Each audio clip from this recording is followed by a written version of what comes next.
Selections from the complete works of Swami Vivekananda. Part 26. The Vedanta. Delivered at Lahore on the 12th November 1897. Section 3.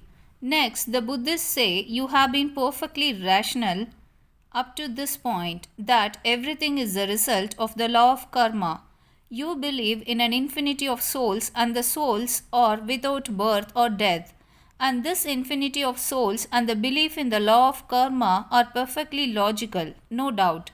There cannot be a cause without an effect. The present must have had its cause in the past and will have its effect in the future. The Hindu says that karma is jada, that is inert, and not chaitanya, that is spirit.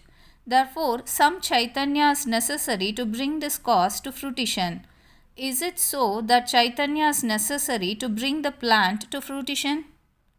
If I plant the seed and add water, no chaitanya is necessary.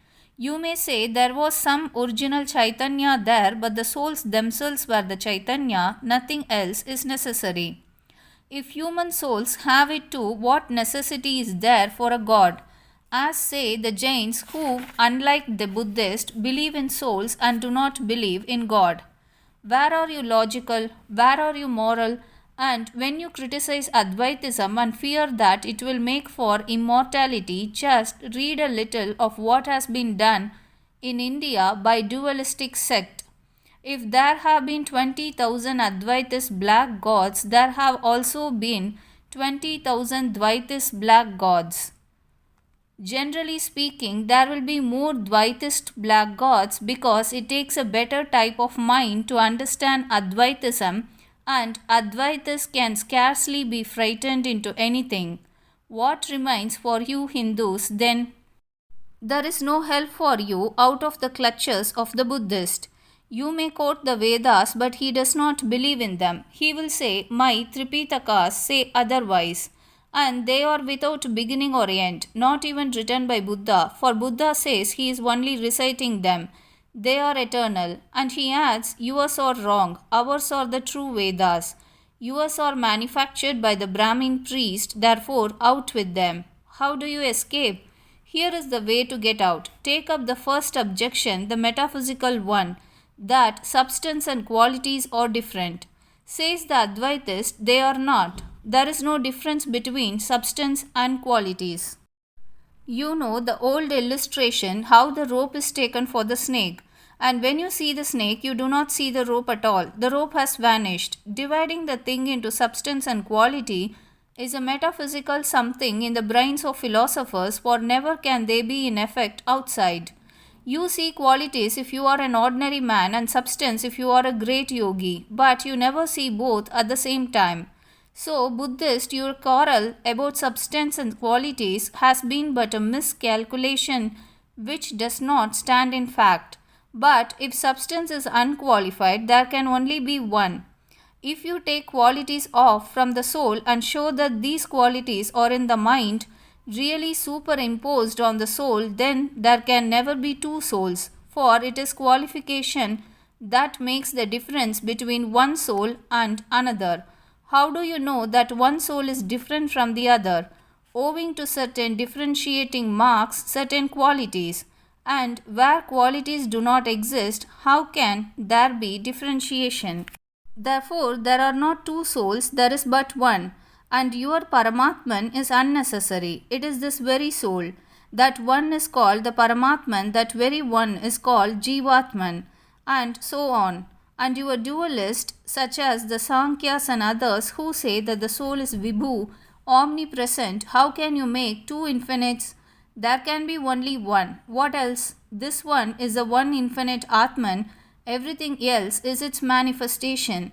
There the Buddhist stops, but there it does not end. The Advaitist position is not merely a weak one of criticism. The Advaitist criticizes others when they come too near him and just throws them away, that is all. But he proposes his own position. He is the only one that criticizes and does not stop with criticism and showing books. Here you are. You say the universe is a thing of continuous motion. In Vyashti, that is the finite, everything is moving. You are moving. The table is moving. Motion everywhere. It is samsara, continuous motion. It is jagat. Therefore, there cannot be an individuality in this Jagat because individuality means that which does not change. There cannot be any changeful individuality, it is a contradiction in terms. There is no such thing as individuality in this little world of ours, the Jagat. Thought and feeling, mind and body, men and animals and plants are in a continuous state of flux. But suppose you take the universe as a unit whole, can it change or move? Certainly not. Motion is possible in comparison with something which is a little less in motion or entirely motionless. The universe as a whole, therefore, is motionless, unchangeable. You are, therefore, an individual then and then alone when you are the whole of it, when the realization of I am the universe comes. That is why the Vedanta says that so long as there are two, fear does not cease. It is only when one does not see another, does not feel another, when it is all one, then alone fear ceases, then alone death vanishes, then alone samsara vanishes. Advaita teaches us, therefore, that man is individual in being universal and not in being particular. You are immortal only when you are the whole. You are fearless and deathless only when you are the universe, and then that which you call the universe is the same as that you call God, the same that you call existence, the same that you call the whole. It is a one undivided existence which is taken to be the manifold world which we see, as also others who are in the same state of mind as we. People who have done a little better karma and got a better state of mind when they die look upon it as Swarga and see Indras and so forth. People still higher will see it the very same thing as Brahmaloka, and the perfect ones will neither see the earth nor the heaven nor any loka at all. This universe will have vanished and the Brahman will be in its stead. Can we know this Brahman? I have told you of the painting of the infinite in the Samhita. Here we shall find another side shown, the infinite internal. That was the infinite of the muscles. Here we shall have the infinite of thought. There the infinite was attempted to be painted in language positive. Here that language failed and the attempt has been to paint it in language negative. Here is this universe and even admitting that it is Brahman. Can we know it? No, no, you must understand this one thing again very clearly. Again and again this doubt will come to you. If this is Brahman, how can we know it? Vijñātāramare kena vijaniyat. By what can the knower be known? How can the knower be known?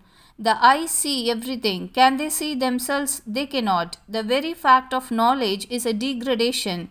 Children of the Aryans, you must remember this, for herein lies a big story. All the Western temptations that come to you have their metaphysical basis on that one thing. There is nothing higher than sense knowledge. In the East, we say in our Vedas that this knowledge is lower than the thing itself, because it is always a limitation. When you want to know a thing, it immediately becomes limited by your mind. They say, refer back to that instance of the oyster making a pearl and see how knowledge is limitation. Gathering a thing, bringing it into consciousness and not knowing it as a whole. This is true about all knowledge, and can it be less so about the infinite?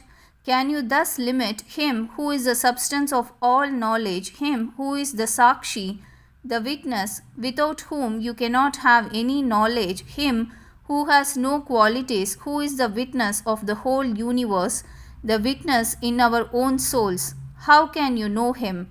By what means can you bind him up? Everything, the whole universe, is such a false attempt. This infinite Atman is, as it were, trying to see his own face, and all, from the lowest animals to the highest of gods, are like so many mirrors to reflect himself in, and he is taking up still others, finding them insufficient, until in the human body he comes to know that it is the finite of the finite. All is finite, there cannot be any expression of the infinite in the finite. Then comes the retrograde march, and this is what is called renunciation, vairagya. Back from the senses, back, do not go to the senses, is the watchword of vairagya. This is the watchword of all morality, that is the watchword of all well being. For you must remember that with us the universe begins in tapasya, in renunciation, and as you go back and back, all the forms are being manifested before you, and they are left aside one after the other until you remain what you really are. This is moksha or liberation. This idea we have to understand. Vijñātāramare kena vijaniyat. How to know the knower? The knower cannot be known, because if it were known, it will not be the knower. If you look at your eyes in a mirror and the reflection is no more your eyes but something else, only a reflection, then if this soul, this universal infinite being which you are, is only a witness, what good is it? It cannot live and move about and enjoy the world as we do. People cannot understand how the witness can enjoy. Oh, they say, you Hindus have become quiescent and good for nothing through this doctrine that you are witnesses. First of all, it is only the witness that can enjoy. If there is a wrestling match, who enjoys it? Those who take part in it or those who are looking on, the outsiders? The more you are the witness of anything in life, the more you enjoy it. And this is Ananda, and therefore infinite bliss can only be yours when you have become the witness of this universe. Then alone you are a Mukta Purusha. It is a witness alone that can walk without any desire, without any idea of going to heaven, without any idea of blame, without any idea of praise. The witness alone enjoys and none else. Coming to the moral aspect, there is one thing between the metaphysical and the moral aspect of Advaitism. It is a theory of Maya. Every one of these points in the Advaita system requires years to understand and months to explain. Therefore, you will excuse me if I only just touch them en passant. This theory of Maya has been the most difficult thing to understand in all ages. Let me tell you in a few words that it is surely no theory. It is a combination of the three ideas: Desha, Kala, Nimitta, space, time, and causation. And this time and space and cause have been further reduced into Nama Rupa. Suppose there is a wave in the ocean. The wave is distinct from the ocean only in its form and name, and this form and this name cannot have any separate existence from the wave. They exist only with the wave. The wave may subside, but the same amount of water remains, even if the name and form that were on the wave vanish forever. So, this Maya is what makes the difference between me and you, between all animals and man, between gods and men. In fact, it is this Maya that causes the Atman to be caught, as it were, in so many millions of beings, and these are distinguishable only through name and form. If you leave it alone, let name and form go, all this variety vanishes forever, and you are what you really are. This is Maya. It is again no theory, but a statement of facts. When the realist states that this table exists, what he means is that this table has an independent existence of its own, that it does not depend on the existence of anything else in the universe. And if this whole universe be destroyed and annihilated, this table will remain just as it is now. A little thought will show you that it cannot be so. Everything here in the sense world is dependent and interdependent, relative and correlative, the existence of one depending on the other. There are three steps, therefore, in our knowledge of things. The first is that each thing is individual and separate from every other. And the next step is to find that there is a relation and correlation between all things. And the third is that there is only one thing which we see as many. The first idea of God with the ignorant is that this God is somewhere outside the universe. That is to say, the conception of God is extremely human. He does just what a man does, only on a bigger and higher scale. And we have seen how that idea of God is proved in a few words to be unreasonable and insufficient. And the next idea is the idea of a power we see manifested everywhere. This is a real personal God we get in the Chandi. But mark me not a God that you make the reservoir of all good qualities only. You cannot have two gods, God and Satan. You must have only one and dare to call him good or bad. Have only one and take the logical consequences. We read in the Chandi, we salute thee, O Divine Mother who lives in all beings as peace. We salute thee, O Divine Mother who lives in all beings as purity. At the same time, we must take the whole consequence of calling him the all-formed. All this is bliss, O Gargi. Wherever there is bliss, there is portion of the divine. You may use it how you like. In this light before me, you may give a poor man 100 rupees, and another man may forge your name, but the light will be the same for both. This is the second stage. And the third is that God is neither outside nature nor inside nature. But God and nature and soul and universe are all convertible terms. You never see two things. It is your metaphysical words that have deluded you. You assume that you are a body and have a soul and that you are both together. How can that be? Try in your own mind. If there is a yogi among you, he knows himself as Chaitanya. For him, the body has vanished. An ordinary man thinks of himself as a body. The idea of spirit has vanished from him, but because the metaphysical ideas exist that man has a body and a soul and all these things, you think they are all simultaneously there. One thing at a time. Do not talk of God when you see matter. You see the effect and the effect alone, and the cause you cannot see. And the moment you can see the cause, the effect will have vanished. Where is this world then, and who has taken it off?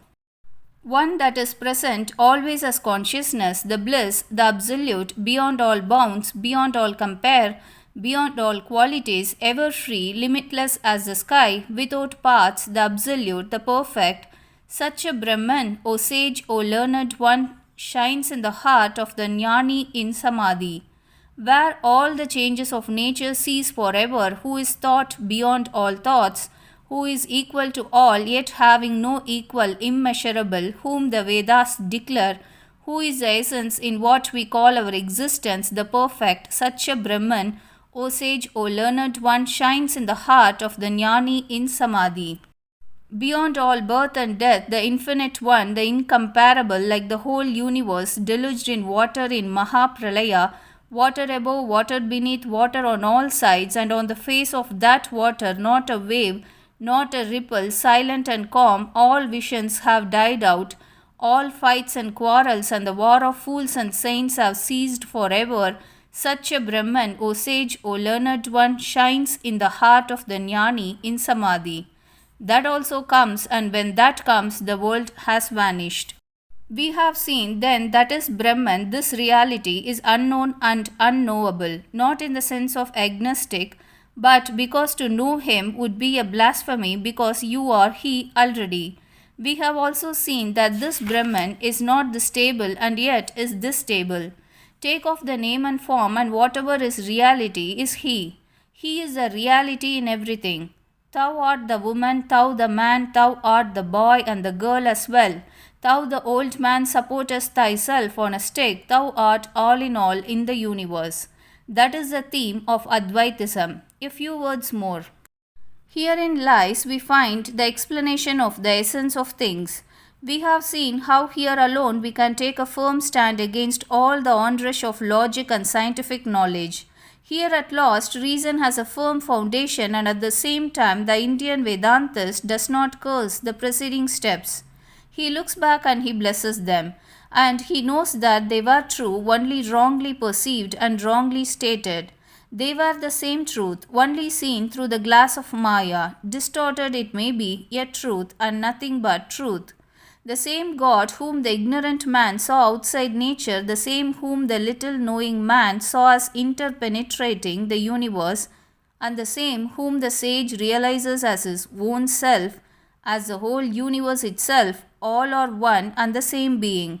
The same entity seen from different standpoints, seen through different glasses of Maya, perceived by different minds, and all the difference was caused by that. Not only so, but one view must lead to the other. What is the difference between science and common knowledge? Go out into the streets in the dark, and if something unusual is happening there, ask one of the passers by what is the cause of it. It is 10 to 1 that he will tell you it is a ghost causing the phenomenon. He is always going after ghosts and spirits outside because it is the nature of ignorance to seek for causes outside of effects. If a stone falls, it has been thrown by a devil or a ghost, says the ignorant man. But the scientific man says it is the law of nature, the law of gravitation.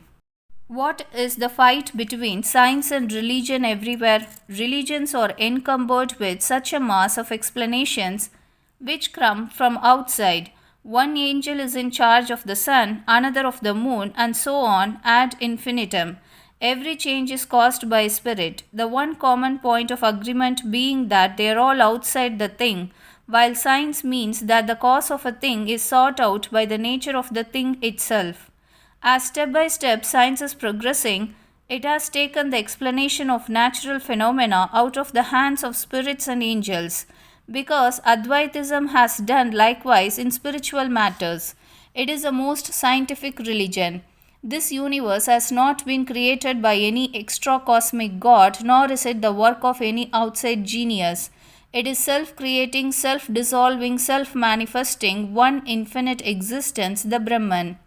Tattvamasi Shvetaketu, that thou art, O Shvetaketu. Thus, you see that this and this alone and none else can be the only scientific religion.